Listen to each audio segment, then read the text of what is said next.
Hello नमस्कार दोस्तों, मैं प्रशांत सिंह चिराग आप सभी का अपने यूट्यूब चैनल टेडीएस अकेडमी पे स्वागत अभिनंदन करता हूं।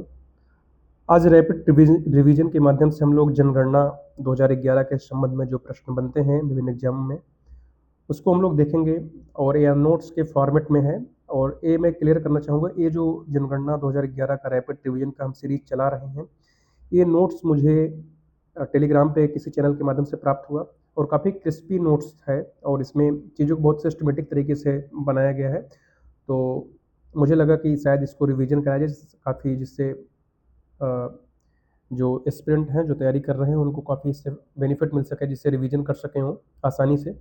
तो मुझे लगा इसको क्लियर कर देना ज़्यादा बेहतर होगा, क्योंकि मैं नहीं चाहता कि भविष्य में फिर कोई टीका टिप्पणी करे, अरे दूसरे का नोट्स कह के अपना पढ़ा रहे हैं। तो मुझे टेलीग्राम से प्राप्त हुआ है और इसी को आज मैं रैपिड रिवीजन के माध्यम से कंप्लीट कराऊंगा और काफ़ी बेहतर नोट्स है और चीज़ों को बहुत ही बेहतर तरीके से किया गया है। तो मेरा देखिए उद्देश्य है लोगों तक जो है जितना बेहतर जो है कंटेंट जो है ना, मिनिमम इनपुट पे मैक्सिमम आउटपुट प्राप्त हो सके, चाहे किसी का भी नोट्स किसी भी कोचिंग मटेरियल्स का हो सकता है। तो मुझे लगेगा बेहतर अगर है तो मैं आप सब तक पहुंचाने का प्रयास करूंगा। तो मेरा किसी कोचिंग संस्थान या किसी से व्यक्तिगत कोई किसी प्रकार का कोई वो नहीं है। कोई भी अगर बेहतर होगा तो मैं उसे आप तक पहुंचाने का प्रयास करूंगा जो आपके एग्जाम में हेल्पफुल हो सकता है, ठीक है। और मुझे कोई आपत्ति नहीं होगा कि मैं अपने टेलीग्राम पर भी अगर किसी का नोट्स बेहतर लगेगा या किसी भी कोचिंग संस्थान का मुझे बेहतर नोट्स लगेगा मैं प्रोवाइड कराऊंगा, ठीक है। तो इसको लेकर मुझे कोई वो नहीं है कि किसी कोचिंग संस्थान या किसी से व्यक्तिगत लेकर कोई वो है, ठीक है। तो ये नोट्स मुझे बेहतर लगा तो मुझे लगा कि रैपिड रिवीजन के माध्यम से इसको कंप्लीट कराया जाए। तो आइए सबसे पहले हम देखते हैं जनगणना। जनगणना के इतिहास से शुरुआत करेंगे, ठीक है। तो देखिए जनगणना का इतिहास देखते हैं कि सबसे पहले जो शुरुआत किया गया वैश्विक स्तर पर, तो सबसे पहले जो है व्यवस्थित रूप से जो है सर्वप्रथम स्वीडन के द्वारा जो है 1749 ईस्वी में जो है जनगणना कराई गई, ठीक है। तो विश्व में व्यवस्थित रूप से सर्वप्रथम कहाँ पे कराया गया, तो स्वीडन में जो है 1749 ईस्वी में, ठीक है। और 10 की जनगणना सर्वप्रथम अमेरिका ने 1790 ईस्वी से प्रारंभ किया, ठीक है। जो जो 10 की जनगणना होती है जैसे कि 2001 में हुआ, फिर 2011 में भारत में, ठीक है। तो जो 10 की जनगणना की शुरुआत देखते हैं सर्वप्रथम जो है कहाँ से हुआ, तो अमेरिका 1790 से प्रारंभ किया। भारत में पहली जनगणना 1872 में लॉर्ड मेयो के समय में हुआ, ठीक है। तो भारत में पहली जो जनगणना हुई थी कब, 1872 में लॉर्ड मेयो के समय में हुआ था। और दूसरी बार जब व्यवस्थित जनगणना शुरुआत किया गया 10 की जो है भारत में, तो लॉर्ड रिपन के समय से व्यवस्थित जनगणना 1881 में 10 की जनगणना प्रारंभ किया हुआ गया, ठीक है। तो याद रखना सबसे पहली जनगणना 1872 में मेयो के समय हुआ था और जो व्यवस्थित जनगणना या 10 की जनगणना प्रारंभ किया गया लॉर्ड रिपन के समय 1881 में हुआ, ठीक है। 2011 की जनगणना भारत की 15वीं जनगणना है। स्वतंत्र भारत की बात करें तो 17वीं जनगणना है, ठीक है। तो 1872 से अगर बात करें तो 15वीं है, अगर स्वतंत्रता की बात करें तो 7वीं जनगणना है। जनगणना को संविधान की 7वीं अनुसूची में रखा गया है।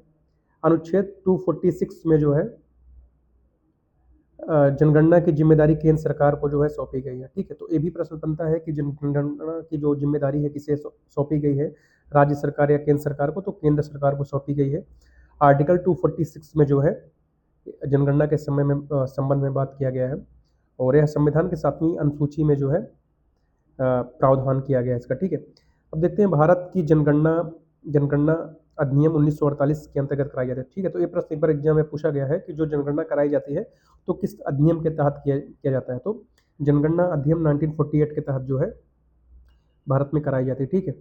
अब देखते हैं कि जनसंख्या के संबंध में जो सिद्धांत जो है पूछे जाते हैं एग्जाम में, तो जिसमें सबसे महत्वपूर्ण है माल्थस का सिद्धांत, जिन्होंने जनसंख्या के संबंध में दिया। और जनसंख्या के संबंध में सर्वप्रथम या व्यवस्थित विचार जो है माल्थस के द्वारा प्रस्तुत किया गया। और जनसंख्या के सिद्धांत को 2 वर्गों में विभक्त किया जाता है, प्राकृतिक सिद्धांत और सामाजिक सिद्धांत। और माल्थस का जो सिद्धांत है एक प्राकृतिक सिद्धांत पर आधारित है। प्राकृतिक आधार पर जनसंख्या सिद्धांत प्रथम प्रतिपादक माना जाता है माल्थस को। माल्थस के साथ साथ सैडलर और स्पेंसर, है ना, इन सब विद्वानों ने अपने विचार व्यक्त किया जनसंख्या के संबंध में। माल्थस के संबंध में जो सबसे महत्वपूर्ण बातें यह है कि माल्थस बताते हैं कि जो जनसंख्या बढ़ती है वह जियोमेट्रिक मीन से बढ़ती है। जियोमेट्रिक मीन से तात्पर्य है कि जियोमेट्रिक मीन में इन्होंने बताया कि जैसे 1, 2, फिर 4, फिर 8, फिर 16, ठीक है। तो इस तरह जनसंख्या बढ़ती है, लेकिन जो खाद्यान्न होता है वह अर्थमेटिक मीन में बढ़ता है, ठीक है। अर्थमेटिक मीन से तात्पर्य होता है कि 1, 2, 3, 4 है ना। तो इनका कहने का तात्पर्य था कि जो जनसंख्या है वह खाद्यान्न से काफ़ी तीव्र गति से बढ़ती है, जिसकी वजह से जो है जनसंख्या अधिक हो जाती है, और जबकि खाद्यान्न या संसाधन उसकी तुलना में कम हो जाती है, इससे जनसंख्या विस्फोट की स्थिति बनती है। तो सर्वप्रथम जो है माल्थस के द्वारा विचार व्यक्त किया गया, और माल्थस बताते हैं कि जो जनसंख्या है वो 25 वर्षों में दुगुना हो जाती है। ठीक है, यहाँ देखिए लिखा भी गया है कि 25 वर्षों में इन्होंने बताया जनसंख्या दुगुना हो जाती है, और जो रिसोर्स हैं वह अर्थमेटिक मीन में बढ़ते हैं 1, 2, 3, 4, 5, और जो जनसंख्या है गुणोत्तर या कह सकते हैं कि ज्यामिति में बढ़ता है 1, 2, 4, 8, 16 इस तरह। ठीक है, तो ये माल्थस के मुख्य जो विचार हैं। ठीक है, अब आगे देखते हैं कि जो है कि अनुपात क्या बताते हैं कि अगर यही क्रम चलता रहा तो 200 वर्षों में जनसंख्या 256 गुना बढ़ जाएगी, जबकि जीवन निर्वहन क्षमता जो है 9 गुना ही वृद्धि हो पाएगी। ठीक है, तो जनसंख्या अधिक तीव्र गति से बढ़ेगी। और माल्थस ने 2 प्रकार के जो है नियंत्रण के बताया कि जनसंख्या कैसे नियंत्रित होती है, जिसे पॉजिटिव चेक्स कहते हैं। ठीक है, और पॉजिटिव चेक्स कहते हैं और एक आर्टिफिशियल चेक्स कहते हैं। ठीक है, तो जिसमें इन्होंने प्राकृतिक प्रकोपों जैसे दुर्भिक्ष, युद्ध, संक्रामक रोगों के द्वारा व्यापक अनुकूल अकाल होती है, जिससे जनसंख्या नियंत्रित हो जाती है। और दूसरा इन्होंने बताया कि जनसंख्या को नैतिक नियंत्रण के माध्यम से नियंत्रित किया जा सकता है। ठीक है, तो परिणामतः जनसंख्या और खाद्य पदार्थों के अनुपात में स्वयं संतुलित हो जाएगा। ठीक है, तो मुख्य बातें जो इनमें याद रखना है कि एक तो ज्योमेट्रिक मीन से जो है जनसंख्या बढ़ती है। ठीक है, तो ज्योमेट्रिक मीन से जनसंख्या बढ़ती है 1, 2, 4, 8, 16 इस तरह, और अर्थमेटिक मीन में खाद्यान्न बढ़ती है, इस तरह पूछा जाता है। और 25 वर्षों में इन्होंने बताया जनसंख्या दुगनी हो जाती है, और पहली बार इन्होंने जो है जनसंख्या के सिद्धांत के संबंध में अपने विचार प्रस्तुत किए। और अब आइए देखते हैं कि जनसंख्या संबंधी शब्दावलियों की बात करते हैं। आश्रित जनसंख्या अनुपात क्या है? आश्रितता अनुपात, तो आश्रितता जनसंख्या में 0 से 14 वर्ष वाली जनसंख्या आती है, और 60 वर्ष से अधिक ऊपर के लोग जो है ये सब आश्रित जनसंख्या में आते हैं। ठीक है, आश्रित जनसंख्या से तात्पर्य है कि जो जनसंख्या कार्यशील नहीं है, कोई उत्पादकता उसकी नहीं है। तो जो 0 से 14 वर्ष वाले जनसंख्या होती है और 60 वर्ष से ऊपर की जनसंख्या को आश्रित जनसंख्या कहा जाता है। ठीक है, इनको 1000 जनसंख्या पे आश्रितता अनुपात के रूप में व्यक्त किया जाता है। ठीक है, और अब आगे देखते हैं कि जनसंख्या घनत्व का क्या फार्मूला होता है। तो किसी भी स्थान विशेष की कुल जनसंख्या और स्थान विशेष का क्षेत्रफल के आधार पर जो है जनसंख्या घनत्व निकालते हैं। इसे प्रति वर्ग किलोमीटर में रहने वाले की संख्या के अनुपात में देखा जाता है। और लिंगानुपात देखते हैं कि लिंगानुपात का फार्मूला क्या होता है। कुल स्त्रियों की जनसंख्या कुल पुरुषों की जनसंख्या, है ना। तो अलग अलग देशों में अलग अलग प्रकार से, कहीं पे 100 पुरुषों पे स्त्रियों की संख्या, तो कहीं 100 स्त्रियों पे पुरुषों की जनसंख्या। जैसे भारत में 1000 पुरुषों पर स्त्रियों की संख्या के रूप में लिंगानुपात देखा जाता है। ठीक है, तो सब देखना है कि भारत में 1000 पुरुषों पर देखा जाता है, जबकि अलग अलग कंट्री में अलग अलग इसके जो है मापक हैं। ठीक है, तो स्त्रियों की संख्या ऊपर रहेगी और प्रति 1000 पुरुषों की जनसंख्या के ऊपर जो है देखा जाता है। ठीक है, और यहाँ पे 1000 होगा भारत के संबंध में। ठीक है, और शिशु मृत्यु दर के संबंध में देखते हैं कि जो 5 वर्ष चाइल्ड मोर्टेलिटी रेट जिसे CMR बोलते हैं, तो किसी निश्चित वर्ष में 5 वर्ष से कम आयु वाले बच्चों की मृत्यु संख्या और उसी वर्ष में सजीव जन्मे बच्चों की संख्या के रूप में व्यक्त किया जाता है। ठीक है, और इंटू 100 के रूप में देखा जाता है। ठीक है, तो शिशु मृत्यु दर जो है का फार्मूला क्या है कि 5 वर्ष से जो कम आयु वाले बच्चों की मृत्यु संख्या के रूप में देखा जाता है। तो ऐसे भी प्रश्न पूछा जाता है कि चाइल्ड मोर्टेलिटी रेट में जो है 5 वर्ष से कम, 1 वर्ष से कम, 1 महीने से कम, तो इस तरह जो है प्रश्न आता है। तो 5 वर्ष से कम आयु वाले बच्चों की मृत्यु की संख्या को देखा जाता है, जिसे चाइल्ड मोर्टेलिटी रेट के रूप में हम लोग जानते हैं। अब आगे देखते हैं शिशुलिंगानुपात। शिशुलिंगानुपात क्या होता है? 0 से 6 वर्ष के रूप में देखा जाता है शिशुलिंगानुपात। तो 0 से 6 वर्ष जो है बालिकाओं की संख्या, और 0 से 6 वर्ष बालकों की संख्या इंटू 1000। ठीक है, तो इसका फार्मूला तो बालिकों की संख्या जो है बटे बालकों की संख्या के रूप में 0 से 6। ठीक है, और इंटू 100। 10 की वृद्धि क्या होता है कि 10 वर्ष में के मध्य जनसंख्या मुहे प्रतिशत के रूप में वृद्धि को देखा जाता है। इसे 10 की जनसंख्या वृद्धि दर या decadal growth rate of population कहते हैं। इसका फार्मूला होता है कि वर्तमान जनसंख्या माइनस पूर्व जनसंख्या बटे पूर्व जनसंख्या इंटू 1000। ठीक है, तो 100। ठीक है, तो इस तरह हम लोग 10 की जनसंख्या देखते हैं कि वर्तमान जनसंख्या माइनस पूर्व जनसंख्या बटे पूर्व जनसंख्या इंटू 100 के रूप में देखते हैं। तो ठीक है, तो इस तरह हम लोग परसेंटेज के रूप में इसको देखते हैं कि 10 की जनसंख्या कितना बढ़ा है। ठीक है, साक्षरता अनुपात को देखें तो साक्षरता अनुपात में जो है L/7 + P × 100। तो यल क्या होता है, साक्षर व्यक्तियों की संख्या होता है, ठीक है, साक्षर व्यक्तियों की संख्या। और पी इक्वल टू 7+I, तो 7 वर्ष से अधिक जनसंख्या के रूप में देखा जाता है। तो 7 वर्ष से अधिक जनसंख्या जो पढ़ लिख सकती है, ठीक है, तो उसे हम साक्षर के रूप में देखें। तो 7 वर्ष से अधिक जनसंख्या को जो है साक्षरता के अनुपात के रूप में देखा जाता है, ठीक है, कि 7 वर्ष से अधिक की जनसंख्या जो पढ़ लिख सकती है उसे हम साक्षर मानेंगे। तो इसका फॉर्मूला है L/7+P/100, ठीक है। अब टोटल फर्टिलिटी रेट क्या होता है? यह बच्चों की वह संख्या को प्रदर्शित करता है जो औसतन किसी भी स्त्री के संपूर्ण प्रजनन काल में उत्पन्न होते हैं, ठीक है। भारत में 2010 ईस्वी में प्रजनन दर 2.5 थी, 2016 में कुल प्रजनन दर 2.3 थी, ठीक है। तो कुल प्रजनन जो टोटल फर्टिलिटी रेट होता है, यह किसी भी स्त्री के संपूर्ण प्रजनन काल में उत्पन्न हुए जो है बच्चों की संख्या के रूप में प्रदर्शित किया जाता है, ठीक है। तो टोटल फर्टिलिटी रेट क्या होता है कि किसी भी महिला के द्वारा उसके संपूर्ण प्रजनन काल में उत्पन्न हुए बच्चों की संख्या के रूप में देखा जाता है, ठीक है। अब आगे देखते हैं कि एज ग्रुप क्या है। एज ग्रुप को एज ग्रुप को देखें तो एक बाल आयु वर्ग के रूप में देखते हैं, फिर प्रौढ़ जनसंख्या, फिर वृद्ध जनसंख्या, ठीक है। तो अलग अलग इसके 3 मुख्यतः बांट कर देखते हैं। तो आयु वर्गों में बाल जो आयु वर्ग होता है उसे 0 से 14 वर्ष की जो जनसंख्या होती है उसे बाल आयु वर्ग में सम्मिलित करते हैं। जहाँ जन्म दर उच्च है वहाँ बाल आयु वर्ग की संख्या का अनुपात भी अधिक होता है, ठीक है। तो जहाँ जन्म दर अधिक होता है ना, तो वहाँ पे बच्चों की संख्या अनुपात अधिक होता है। यदि यह दर जहाँ निम्न है वहाँ बाल आयु वर्ग का अनुपात कम होता है, ठीक है। तो जैसे किसी भी देश में जन्म दर बहुत अधिक है तो वहाँ बच्चों की जो संख्या होगी अधिक होगी, और जहाँ पे जन्म दर कम होगा तो वहाँ बच्चों की जो संख्या होगी वह कम होगी, ठीक है।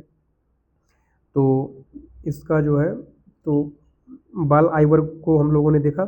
सैंडबर्ग के मुताबिक यदि किसी देश की बाल आयु वर्ग की जनसंख्या 40% से अधिक है तो उस देश की जनसंख्या प्रोग्रेसिव मानी जाती है, ठीक है। तो प्रोग्रेसिव होती है। यदि किसी भी देश के बाल आयु वर्ग की जनसंख्या 40% से अधिक है तो उस देश की जनसंख्या प्रगतिशील होती है, ठीक है। अब आइए देखते हैं कि 0 से 14 आयु वर्ग आर्थिक रूप से अनुत्पादक एवं सर्वाधिक व्ययशील होता है। साथ ही द्वितीय आयु वर्ग 15 से 64 निर्भर करता है, ठीक है। तो जो शिशु आयु वर्ग होता है, या कह सकते हैं कि जो आयु वर्ग में जो बाल आयु वर्ग होता है, यह जो उत्पादक वर्ग होता है जिसे हम प्रौढ़ जनसंख्या कहते हैं या कह सकते हैं कार्यशील जनसंख्या कहते हैं, वह उस पर निर्भर होता है, ठीक है। क्योंकि 0 से 14 जो आयु वर्ग होता है वह अनुत्पादक होता है, ठीक है, सर्वाधिक व्ययशील होता है क्योंकि उनकी शिक्षा पर स्वास्थ्य पर अधिक खर्च होता है, ठीक है। और जो द्वितीय आयु वर्ग होता है 15 से 64 वर्ग, वो कार्यशील जनसंख्या में उत्पादक उनकी अधिक होती है, ठीक है। जबकि शिशु बाल जनसंख्या जहाँ पे अधिक होती है वो प्रोग्रेसिव माना जाता है, ठीक है। यदि बाल आयु वर्ग की जनसंख्या कुल जनसंख्या के 20% भाग से कम होने पर उस देश की जनसंख्या को सैंडबर्ग ने रिग्रेसिव या अप्रगतिशील माना है, ठीक है, अप्रतिगामी माना है, ठीक है। अगर 40% से अधिक है तो उसे प्रोग्रेसिव, और अगर 20% से कम है तो उसे रिग्रेसिव माना है सैंडबर्ग ने, ठीक है। तो सैंडबर्ग ने इसे माना है, तो याद रखना है। तो द्वितीय आयु वर्ग में 15 से 64 है, उसी को हम प्रौढ़ जनसंख्या कहते हैं। आगे देखते हैं कि प्रौढ़ जनसंख्या 15 से 64 भारत की जनगणना जनांकीय लाभांश डेमोग्राफिक डिविडेंड इन्हीं से मिलता है, क्योंकि किसी भी देश के रूप में जो कार्यशील जनसंख्या होती है वह उत्पादक वर्ग या क्रियाशील जनसंख्या मानी जाती है, ठीक है।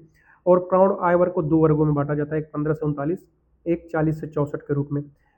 15 से 39 आयु वर्ग को युवा वर्ग कहा जाता है जो सशक्त और प्रजननशील क्रियाशील उत्पादक होते हैं, और 60 से 64 आयु वर्ग को प्रौढ़ वर्ग माना जाता है, ठीक है। प्रौढ़ आयु वर्ग अत्यधिक संचरणशील होता है। प्रौढ़ आयु वर्ग की बाल आयु वर्ग एवं वृद्ध आयु वर्ग के पालन पोषण की जिम्मेदारी होती है, ठीक है। तो प्रौढ़ आयु वर्गों पर जो है बाल आयु वर्ग का और वृद्ध आयु वर्ग के पालन पोषण की जिम्मेदारी होती है, ठीक है। तो इस प्रकार जो बाल आयु वर्ग होता है वृद्ध आयु वर्ग होता है उसे आश्रित जनसंख्या कहते हैं, क्योंकि यह प्रौढ़ आयु वर्ग पर या जो क्रियाशील जनसंख्या है उस पर जो है आश्रित होते हैं, ठीक है। और 65 से प्लस जो होते हैं उसे वृद्ध आयु वर्ग कहते हैं। सामान्यतः इस आयु वर्ग में स्त्रियों की संख्या पुरुषों से अधिक पाई जाती है, ठीक है। तो जो वृद्ध संख्या है वह जिसमें स्त्रियों की संख्या पुरुषों से अधिक पाई जाती है, ठीक है। अब सैंडबर्ग के अनुसार देखते हैं कि जब किसी देश में वृद्ध आयु वर्ग 8% से कम जनसंख्या होती है तो उसे प्रगतिशील जनसंख्या कहलाती है। जब किसी देश में वृद्ध आयु वर्ग 8 से 16% हो जाती है तो उसे स्टेशनरी जनसंख्या कहते हैं। जब किसी देश में वृद्ध आयु वर्ग की जनसंख्या 16% से अधिक हो जाएगी तो उसे रिग्रेसिव कहा जाएगा, ठीक है। तो याद रखना है कि जब सैंडबर्ग के अनुसार यदि 8% से कम है तो प्रोग्रेसिव है, 8 से 16 है तो स्टेशनरी माना जाता है या स्थिर जनसंख्या, और जब 16% से अधिक होती है, 16% या 16% से, तो उसे अप्रतिगामी या रिग्रेसिव जनसंख्या कहलाते हैं। ठीक है, विकासशील देशों में वृद्ध आय वर्ग में 60% से अधिक आय वर्ग के लोगों की शामिल किया जाता है। ठीक है, जो विकासशील देश है वहाँ पे 60% से अधिक जो आय वर्ग होता है उसे हम वृद्ध जनसंख्या के रूप में देखते हैं, जबकि जो विकसित देश है वहाँ पे 65 से प्लस देखा जाता है। ठीक है, अब कुछ महत्वपूर्ण तथ्य देखते हैं हम। भारत की सांख्यिकी मंत्रालय द्वारा 2015 में जारी रिपोर्ट के अनुसार प्रतिशत की दृष्टि से सर्वाधिक 60% प्लस लोगों की संख्या केरल में 12.6% है, जबकि न्यूनतम जो है 60 प्लस लोगों की संख्या अरुणाचल प्रदेश में है 4.6%। तो 60% से सबसे अधिक जनसंख्या केरल में है और सबसे कम जो है आपके अरुणाचल प्रदेश में है। 35.5% दशकीरी वृद्धि के साथ 60 प्लस की कुल जनसंख्या 2011 के 10.39 करोड़ है। ठीक है, तो 2011 के अनुसार टोटल जनसंख्या का जो है 10.39 करोड़ है। ठीक है, अब देखते हैं कि 2011 के अनुसार इनकी जो प्रतिशत के रूप में देखते हैं सबसे अधिक जनसंख्या कौन सी है। 0 से 4 की जो जनसंख्या 9.3 है, 5 से 9 है 10.5, 10 से 14 है 11, और 15 से 59 60.3 है, 60 प्लस जो है 8.6% है। ठीक है, तो 15 से 59 का एज वर्ग जो है उसमें सबसे अधिक जनसंख्या है। ठीक है, अब देखते हैं नगरीय अधिवास के प्रकार के हम देखते हैं।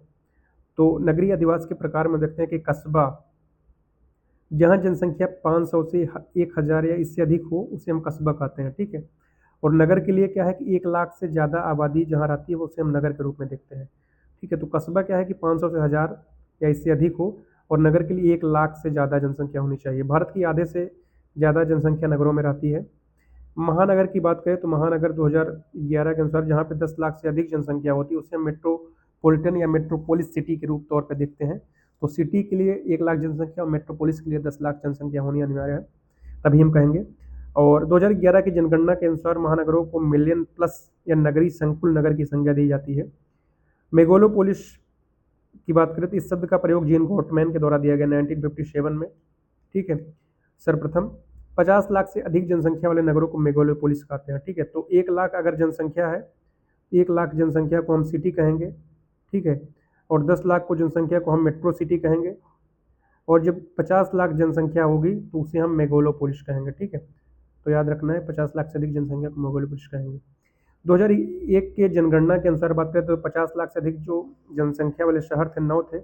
2011 में 50 लाख से अधिक जनसंख्या वाले जो शहर हैं 7 हैं। ठीक है, और मेट्रो सिटी की बात करें मेट्रोपॉलिटन 53 है शायद 2011 में। ठीक है, ये भी प्रश्न पूछा गया है, और 7 मेगालोपोलिस है। ठीक है, सन नगर की बात करें तो सन नगर की शब्दावली का प्रयोग जिसे कॉन्वर्बेशन कहते हैं पैट्रिक गेडिज के द्वारा दिया गया है, इसमें नहीं दिया गया है।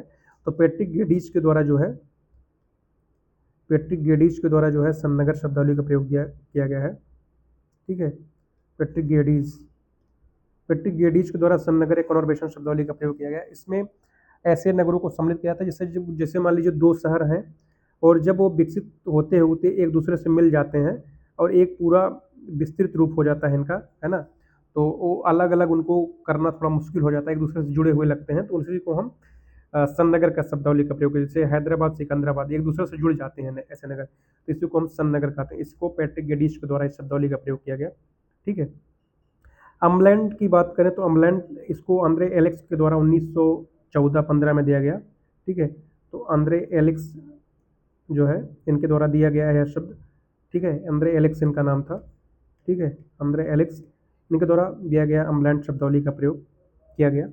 और यह अम्लैंड कि जैसे कि कोई शहर है, ठीक है, किसी शहर के जो आसपास का क्षेत्र होता है जहाँ तक उसका प्रभाव दिखता है, ठीक है, तो उसी को हम अम्लैंड कहते हैं। ठीक है, नगर अपने आसपास के कुछ क्षेत्रों की सेवा करता है, बदले में उस क्षेत्र की सेवाएं प्राप्त करता है। ठीक है, तो किसी नगर के चारों तरफ जहाँ तक उसका प्रभाव होता है, जहाँ से लोग आवागमन करते हैं शहर में, सेवाएं प्राप्त करते हैं, जहाँ तक शहर जो है सेवाएं देता है, उसी को हम जो है अम्लैंड कहते हैं। ठीक है, जितने ग्रामीण क्षेत्र का नगर से प्रभाव संबंध होता है उतने क्षेत्र नगर का अम्लैंड कहलाता है। अपलैंड शब्द का प्रयोग सर्वप्रथम आंद्रे एलेक्स द्वारा 1914 में किया गया, जिसको पहले हम लोगों ने चर्चा कर लिया।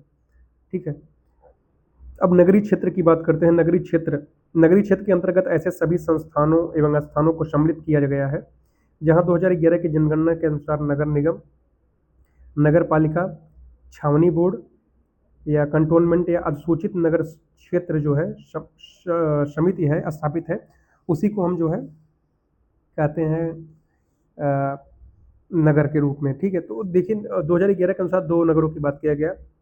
एक सेंसस टाउन है, ठीक है, सेंसस टाउन, और एक आपका स्टेशनरी संवैधानिक, ऐसे कुछ शब्दावली का मुझे एग्जैक्टली भी नाम नहीं याद आ रहा है। ठीक है, दो प्रकार की बात किया गया।